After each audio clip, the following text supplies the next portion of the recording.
Kita akan melihat, minggu lalu kita melihat Rasul Paulus ketika dia bertobat dan bagaimana dia bisa dipakai oleh Tuhan menjadi alat Tuhan, dan dalam pasal yang sama.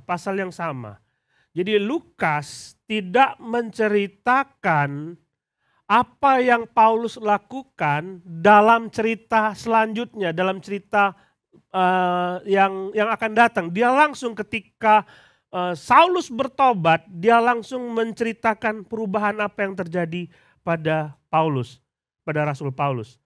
Dia langsung cerita, ini loh Saulus pasal 9 ayat 1 sampai 19, dia bercerita mengenai bagaimana pertobatan terjadi pada Saulus.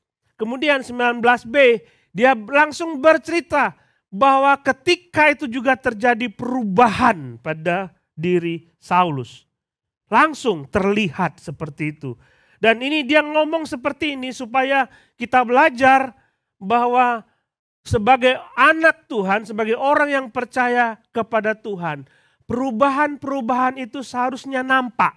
Kalau tidak nampak, maka diragukan apakah sudah terjadi perubahan yang ada di dalam diri kita. Jadi lihat di situ, dia sedang pergi ke Damsyik. Sekarang ini ada kota namanya Damaskus di situ. Dia pergi ke situ, mencoba mencari anak Tuhan di situ, mencoba untuk menangkap dan membunuh. Tapi apa yang terjadi? Dia ditangkap oleh Tuhan. Ditangkap oleh Tuhan, bukan oleh siapa-siapa. Dia tidak mengubah dirinya sendiri, tetapi dia diubah oleh Tuhan. Jadi kita lihat di sini perubahan itu terjadi. Apa yang nanti kita akan lihat pada diri Rasul Paulus ketika dia melakukan ini, melakukan itu dan dilihat oleh orang lain. Wah, hebat sekali. Ini orang yang tadinya menganiaya orang Kristen sekarang sudah luar biasa perubahan terjadi pada dirinya. Dan itu bukan Rasul Paulus yang buat. Seharusnya perubahan itu nampak. Nah, menjadi pelajaran bagi kita bahwa pada waktu kita ingin menjadi orang yang benar di hadapan Tuhan, kita tidak bisa mengubah diri kita sendiri. Kenapa? Banyak orang mencoba, aku ingin saudara baca dalam Galatia ada buah roh di situ, ada 9 pernyataan buah roh di situ, dan saudara mencoba untuk lemah lembut. Aku mau lemah lembut, saudara mencoba ngomong kepada orang lain lemah lembut, saudara mengasihi, ada sukacita, saudara mau bersukacita. Tetapi itu tidak bisa, apa yang terjadi di luar tidak bisa mengubah hidup saudara yang terjadi di dalam. Enggak bisa. Jadi yang penting yang terjadi harus apa yang ada di dalam terlebih dahulu diubah, baru nampak di luar. Ngerti maksud saya? Saudara menjadi orang Kristen sungguh-sungguh bukanlah dari luar lalu mengubah ke dalam. Tidak bisa. Saudara ketemu mobil rongsokan yang sudah ratusan tahun tidak dipegang, tidak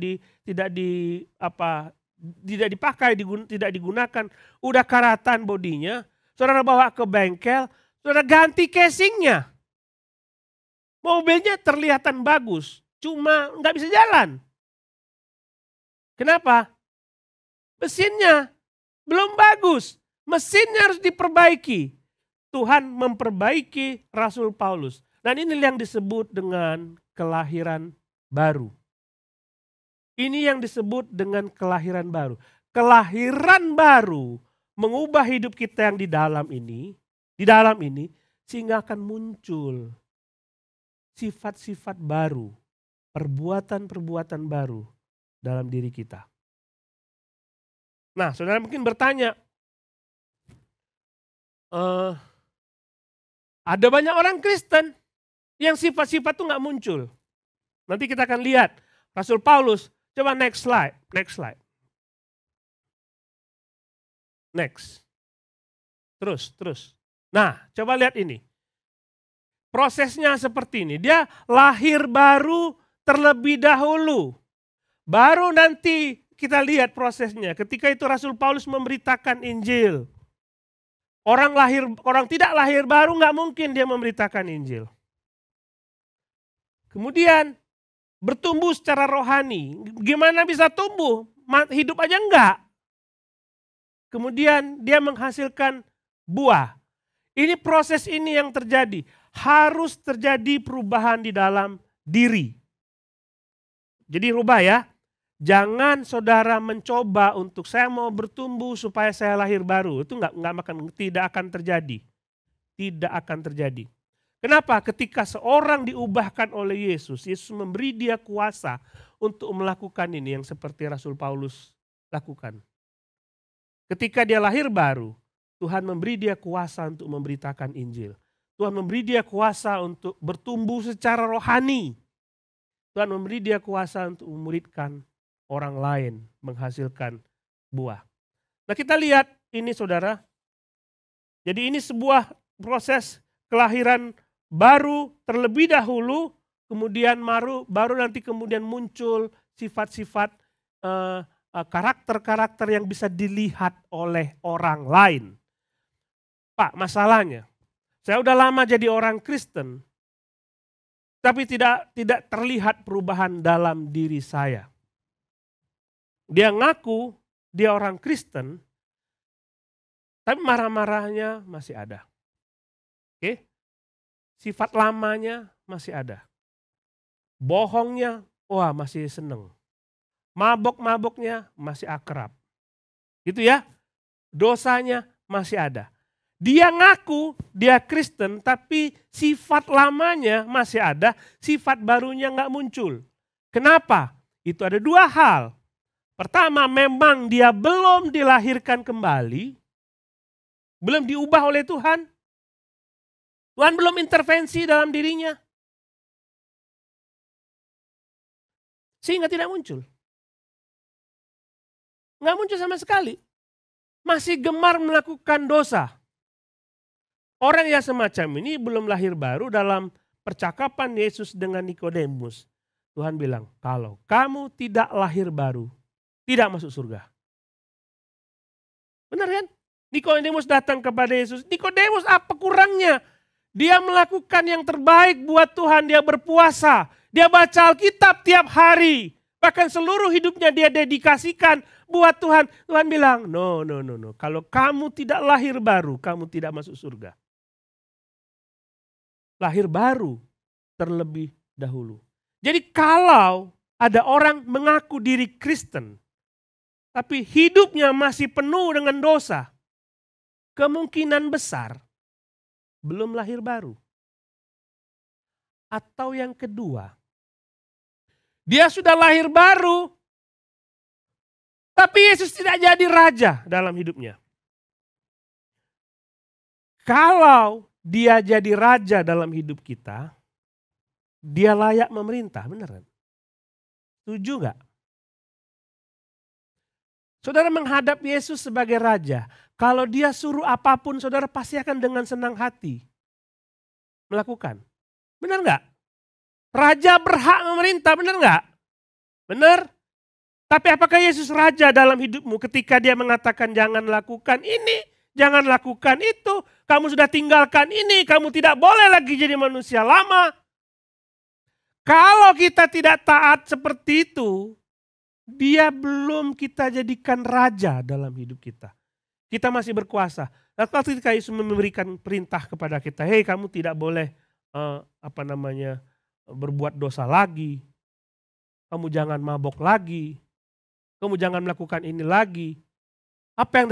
Kalau kita memberontak, dengan memberontak itu, maka kita cuek. Sorry Tuhan, aku raja atas diriku sendiri. Tuhan tuh tidak usah ikut campur. Benarkah kayak gitu? Benarkah seperti itu? Jadi yang terjadi kalau tidak ada terjadi perubahan seperti ini, saudara, kita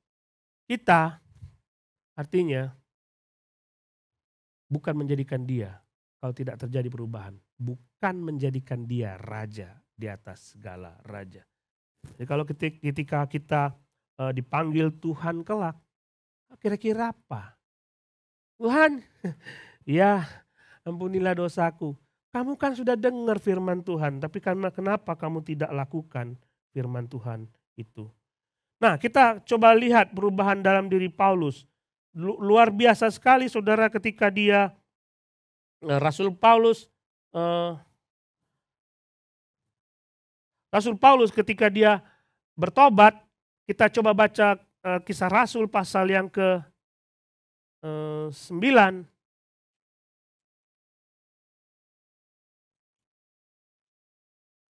Kisah Rasul pasal yang ke-9.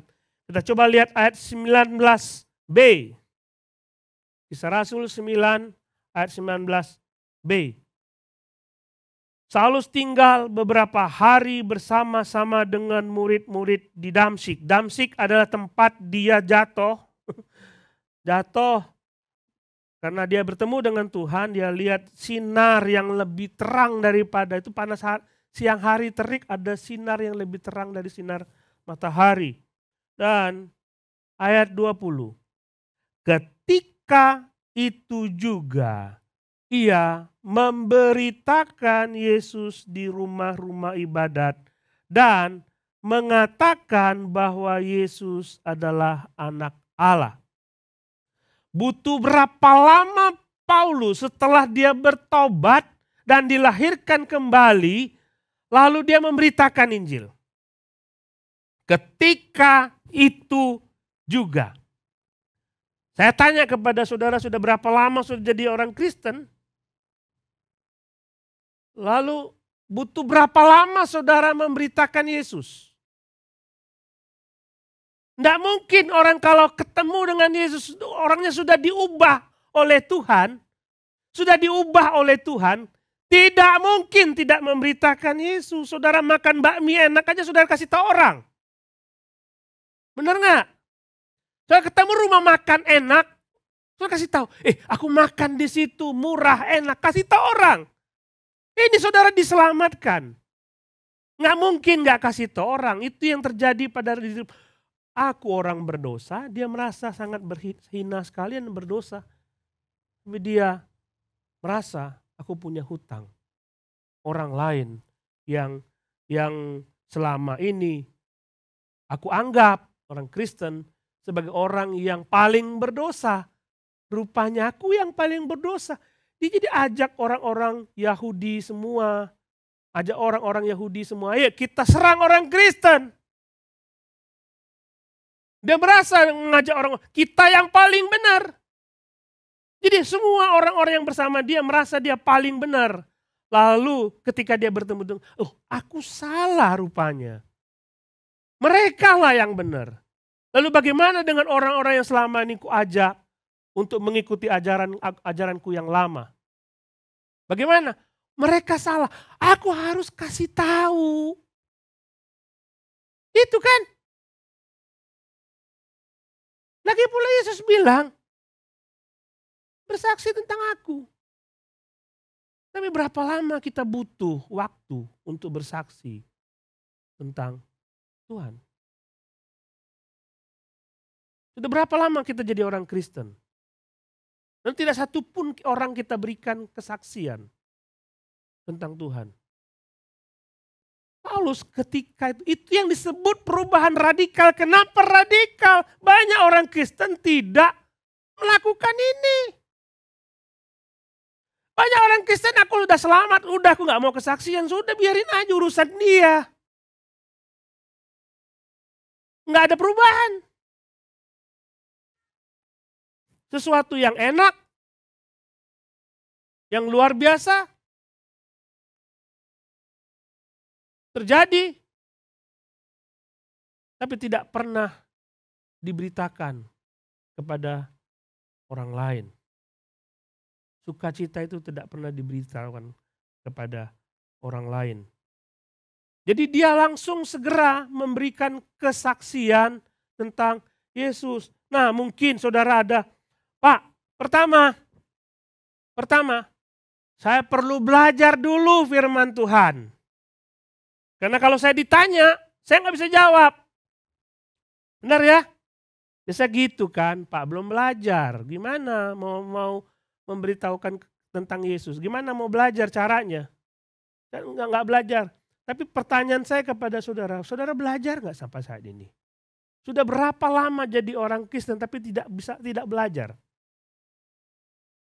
Jadi alasannya, saya tidak tahu bagaimana cara bersaksi karena saya belum belajar. Ketika ditanya, saudara belajar nggak? Enggak. Jadi apa maksudnya? Intinya apa? Intinya memang nggak mau.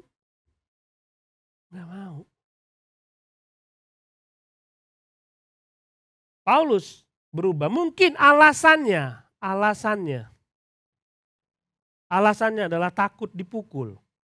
Paulus punya banyak alasan untuk takut dipukul. Saudara lihat, dia berapa kali mau dibunuh orang. Dia berapa kali mau dibunuh orang. Dan mungkin saudara takut dipukul. Tapi buktinya sampai akhir hidupnya dia tidak disentuh oleh orang karena Tuhan berkenan menjaga dia, memakai dia. Kalau ada orang yang mau dipakai oleh Tuhan, dia tahu ada resiko di situ dan Tuhan nggak mungkin. Ya nah, itu resikomu, silakan. Nanti kamu dipukul. Ya aku tahu itu resikomu. Apa Tuhan kita kayak gitu?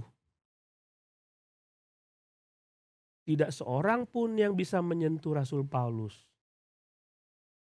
Kalau Tuhan tidak mengizinkan. Paling-paling kita dihina, saudara.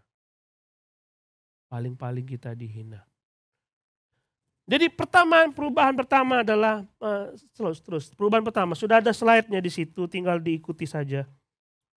Mungkin perubahan pertama adalah kita bersaksi. Lihat pada waktu si gembala-gembala itu ketemu bayi Yesus di dalam kandang hewan, lihat bersuka cita, oh Mesias sudah datang, mereka pulang memuliakan Allah, kasih tahu, hei Mesias sudah lahir. Orang sederhana gitu tidak perlu belajar. Dia cuma kasih tahu Yesus sudah lahir. Cuma kasih tahu, lihat di dalam ini, dalam ayat 20. Ketika itu juga ia memberitakan Yesus di rumah-rumah ibadat dan mengatakan bahwa Yesus adalah anak Allah. Beritanya pendek. Yesus adalah anak Allah. Yesus adalah juru selamat. Beritanya pendek. Tidak perlu, saudara lihat gini ya.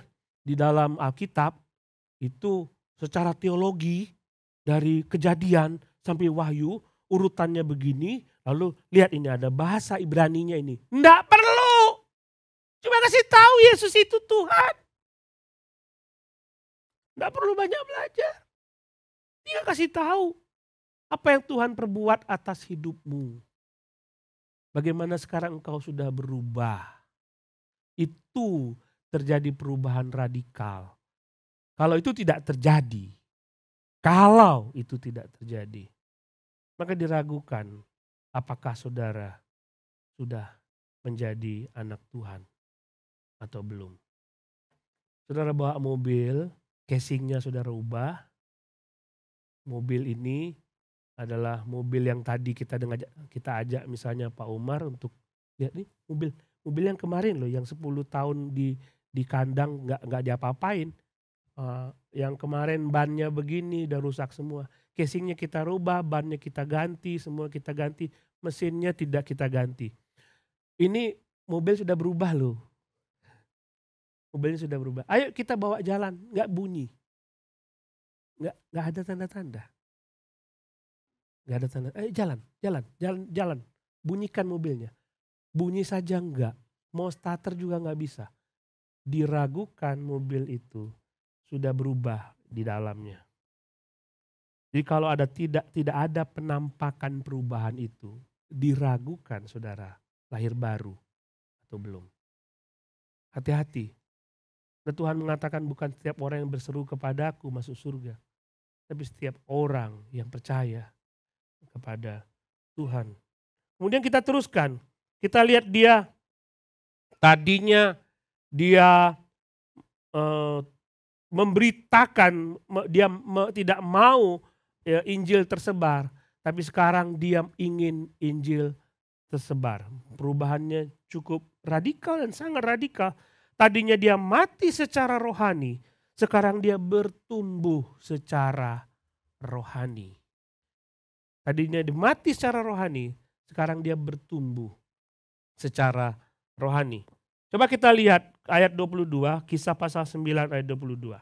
Tetapi Saulus semakin besar pengaruhnya dan ia membingungkan orang-orang Yahudi yang tinggal di Damsyik. Masih di Damsyik, saudara. Bertumbuhnya di Damsyik cepat sekali.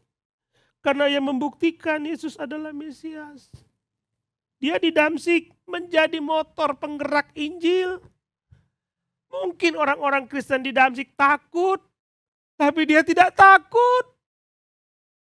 Dia menjadi pelopor untuk menggerakkan orang Kristen mengabarkan Injil. Dia tidak mau menjadi orang Kristen yang biasa-biasa saja. Duduk ke gereja. Di gereja pun dengar firman Tuhan atau tidak nggak tahu. Banyak kan? Yang penting aku ke gereja hadir, dengar firman Tuhan. Masuk kuping kanan, keluar kuping kiri. Enggak. Belum masuk udah keluar lagi. Banyak orang Kristen yang kayak gitu, jadi kekristenan cuma rutinitas. Dia nggak mau, aku tidak mau kayak gitu. Ayat 26 disebutkan dia menggabungkan diri dengan jemaat di Yerusalem. Dia bergabung, dia tahu ada satu tempat bagi dia supaya dia bisa bertumbuh. Kalau saudara ketemu dengan orang di tempat minum-minum, sering di situ, ya saudara minum-minum lah. Saudara terpengaruh di situ. Tapi kalau saudara masuk ke tempat orang yang petinju, lihat di situ orang ini tinju dan kita wah semua tinju, pengen belajar tinju, benar kan? Saudara ketemu dengan komunitas main catur, saudara pengen belajar main catur. Bagaimana caranya supaya saudara bertumbuh? Dia menggabungkan diri dengan jemaat di Yerusalem.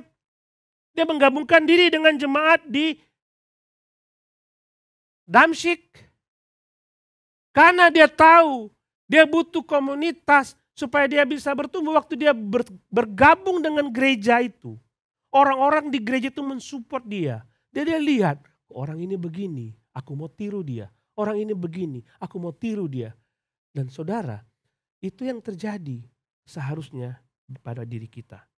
Kita nggak mungkin jadi orang Kristen yang bertumbuh kalau kita tidak pernah ke gereja dan masuk ke dalam sebuah komunitas. Tidak mungkin terjadi. Saudara cuma masuk ke gereja, dengar firman Tuhan terus pulang. Tanpa saudara curhat apa yang menjadi pergumulan hidup saudara, bagaimana orang lain bisa membantu hidup saudara. Harus bertumbuh, harus bertumbuh.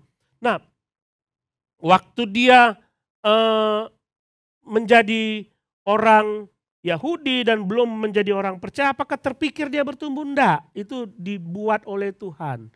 Yuk kamu gabung dan kamu harus bertumbuh, dan kamu harus menjadi orang Kristen yang sungguh-sungguh. Nah saudara, saya akan tampilkan 1,5 tahun yang lalu, saya tampilkan kepada jemaat tabel pertumbuhan seorang Kristen yang dibuat oleh Jim Putman. Jim Putman ini adalah seorang penggerak pemuridan.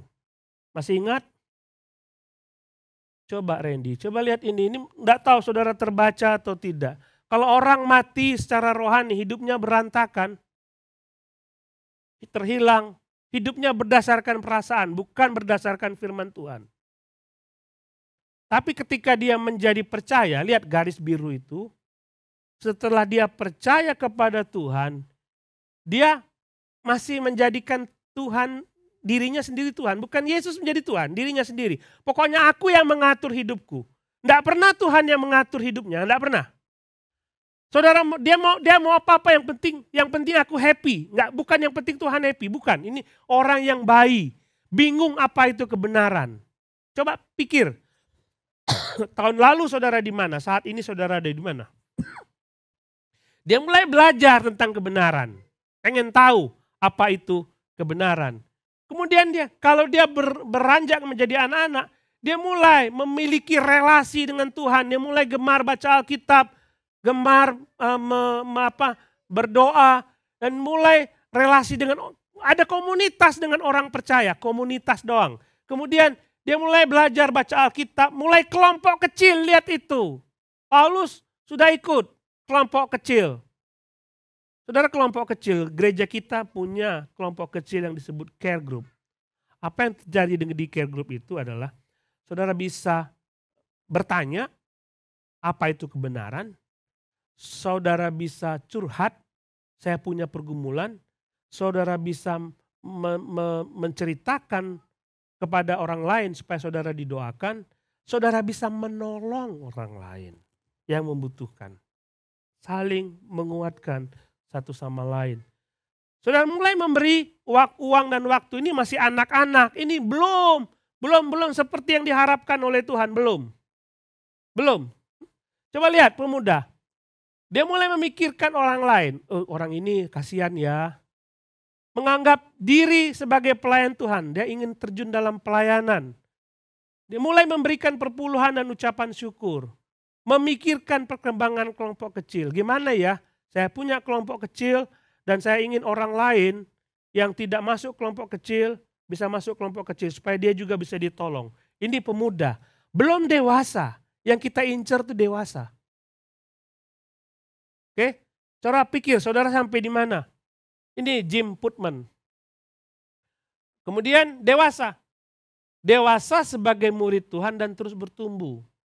Terampil menilai posisi orang lain dalam proses pemuridan dan menolong mereka bertumbuh, melatih dan memuridkan orang lain. Melatih. Udah sampai situ belum? Ini yang terjadi pada diri Paulus. Dia melatih dan memuridkan orang lain. Dia bertumbuh. Saudara harus naik dari sini, kan tadinya saudara di sini, tadinya, atau sekarang masih di sini enggak? Kalau masih di sini, saudara bertobat dan terima Yesus, saudara pindah ke sini. Setelah saudara pindah dari sini, saudara harus naik. Saya bukan lagi bayi, saya ingin menjadi anak-anak. Itu harus diperjuangkan. Kalau dari sini mati ke bayi, itu yang Yesus lakukan. Kepada Paulus, dia tadi mati, dia menjadi lahir baru, itu Yesus lakukan. Tapi dari bayi sampai dewasa, saudara harus berjuang. Ada harga yang mesti dibayar. Seorang murid harus rela bayar harga. Kalau tidak rela bayar harga, jangan harap saudara naik level ke situ. Enggak mungkin. Jadi harus bertumbuh. Kemudian saya ingin coba lihat ada goal TLCC. Coba lihat Randy, ada goal TLCC. Kami diskusi dengan elder dan kebanyakan gereja cuma menekankan goal gereja dari sisi angka. Jadi kalau hari ini kebaktian misalnya 50 orang, nah nanti tahun depan berapa orang. Nah, kami tidak lihat angka, kami lihat pertumbuhan rohani orangnya. Kami lihat pertumbuhan rohani orangnya. Saudara coba lihat, apakah ini saudara sendiri?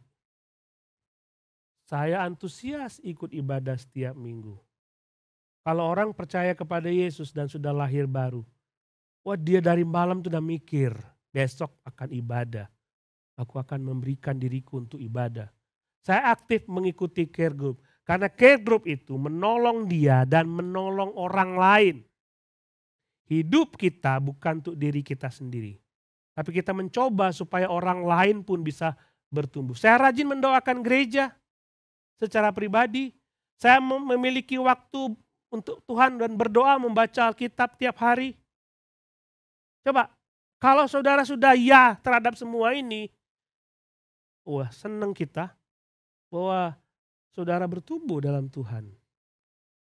Saya menerapkan kebenaran firman Tuhan.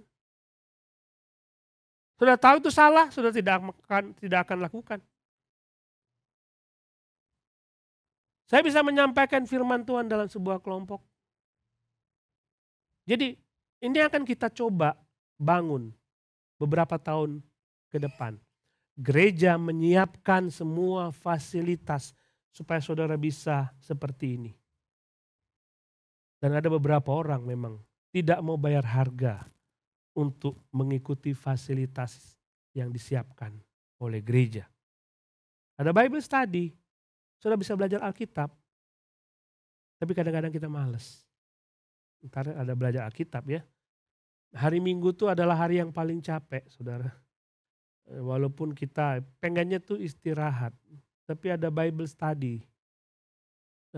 Aduh, ya udahlah. Kalau memang tidak bisa bayar ya nggak apa-apa, nggak bisa bayar harga. Bukan harga duit ya. Bible study tidak dikenakan duit, tidak pakai duit. Tapi relakah saudara meluangkan waktu untuk belajar firman Tuhan? Saya lebih memahami kebenaran firman Tuhan dari sebelumnya. Next, coba lihat. Lihat lagi. Saya tahu bahwa saya harus melayani dan tahu menggunakan karunia rohani. Kadang-kadang orang Kristen ke gereja tapi tidak tahu karunia rohaninya apa. Nggak tahu cara melayani. Taunya cuma main musik. Wah, aku nggak bisa main musik. Tapi banyak karunia rohani, musik itu cuma talenta. Tuhan bicara banyak tentang karunia rohani. Tapi kenapa kita tidak pernah berpikir tentang karunia rohani?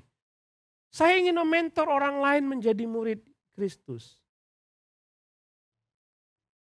Ini ukuran-ukuran keberhasilan TLCC. Ini menandakan bahwa kita bertumbuh. Dari semua ini ini ada berapa pertanyaan? Terus ada satu lagi enggak? Masih ada lagi enggak? Enggak ada. Kalau saudara mengatakan iya terhadap semua ini, maka saudara dewasa dalam kerohanian. Saudara dewasa dalam kerohanian, saudara bertumbuh. Jadi pertama, Rasul Paulus dia memberitakan Injil, tanda bahwa dia berubah, dia memberitakan Injil. Tadi dia menentang Injil, sekarang dia memberitakan Injil. Tadi dia mati secara rohani, sekarang dia bertumbuh secara rohani. Nah, perhatikan berikutnya bagian yang ketiga. Dia mulai memuridkan orang lain. Dia memuridkan orang lain. Bagian yang seterusnya, dia menghasilkan buah. Dia menghasilkan buah. Berbuah. Kisah Rasul 9 ayat 28, Saulus tetap bersama-sama dengan mereka di Yerusalem dan dengan keberanian mengajar dalam nama Tuhan. Dia sudah mulai mengajar, dia tahu bahwa sekarang ini aku mau mengajar orang. Supaya apa? Kan gak selamanya aku ada di dunia ini. Aku ingin supaya nanti aku punya murid dan murid itu menghasilkan murid lagi. Kan dunia persilatan kayak gitu kan. Yang suka baca Komingo, wah aku sudah tua. Aku mau cari murid supaya ilmunya gak hilang. Itu Kopingho. Tapi ini saudara belajar, saudara cari orang murid, saudara mentor supaya dia bisa mementor orang lain.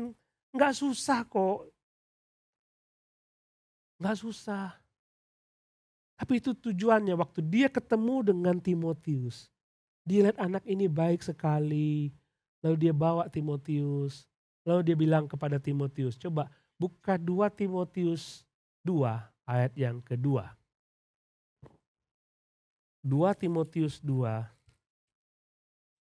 ayat yang kedua. Ini surat Paulus yang terakhir.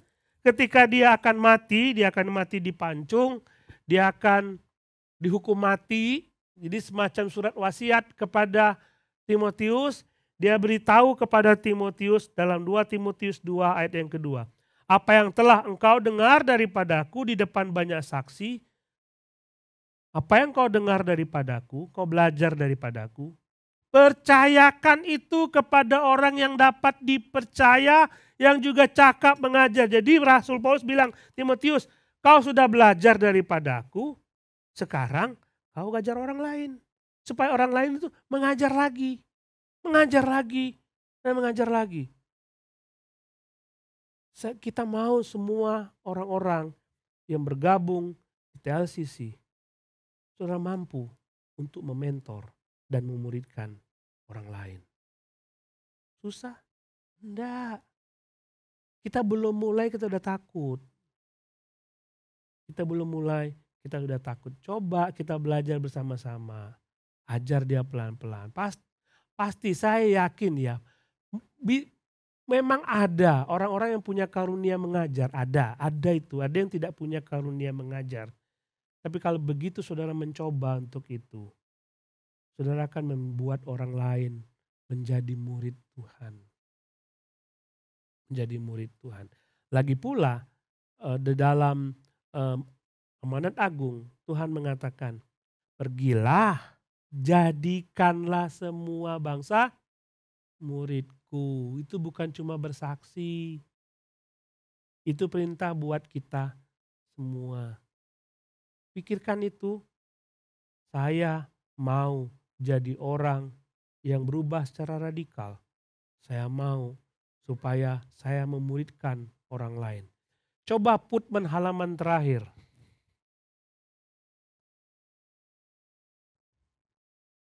Lihat di situ. Ini mereka ini belum menerima Yesus. Ini kan mati ya. Tahap ini seorang telah menerima Yesus dan belum meninggalkan kebiasaan lama.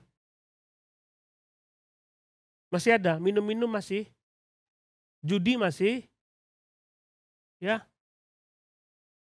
Mereka orang Kristen baru atau lama tidak ada pertumbuhan, tidak ada pertumbuhan. Mereka sudah lama jadi orang Kristen atau baru tapi nggak ada pertumbuhan. Itu bayi. Hidup hanya untuk diri sendiri, nggak mikirin orang lain. Kemudian mulai bertumbuh kalau anak-anak dalam relasi dengan Allah, dengan orang percaya lainnya, menerapkan firman Tuhan. Jadi baca firman Tuhan, diterapkan, lalu membimbing untuk apa? Dan membiarkan orang lain membimbing.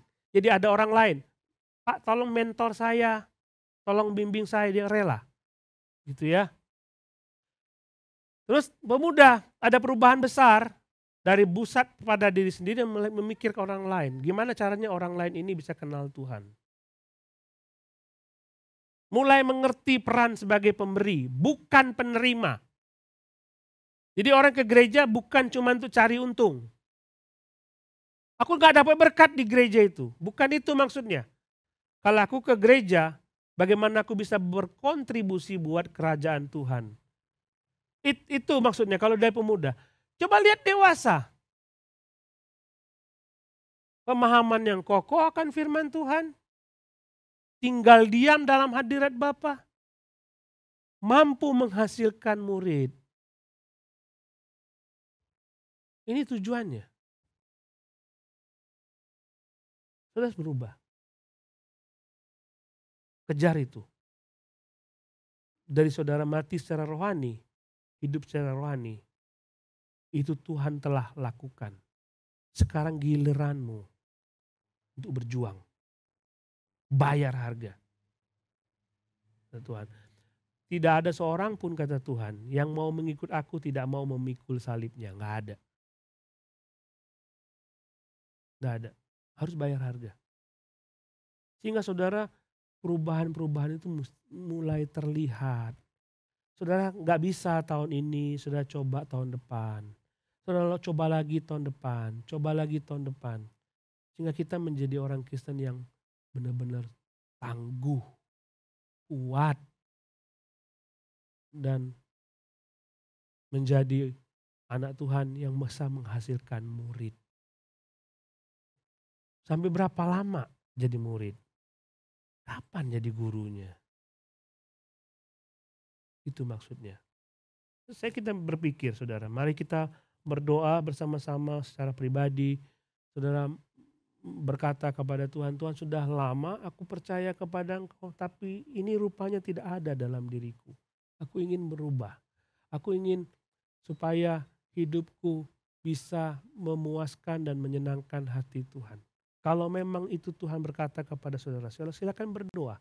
Silakan berdoa dan katakan kepada Tuhan, Tuhan, aku mau bertumbuh. Aku mau bertumbuh.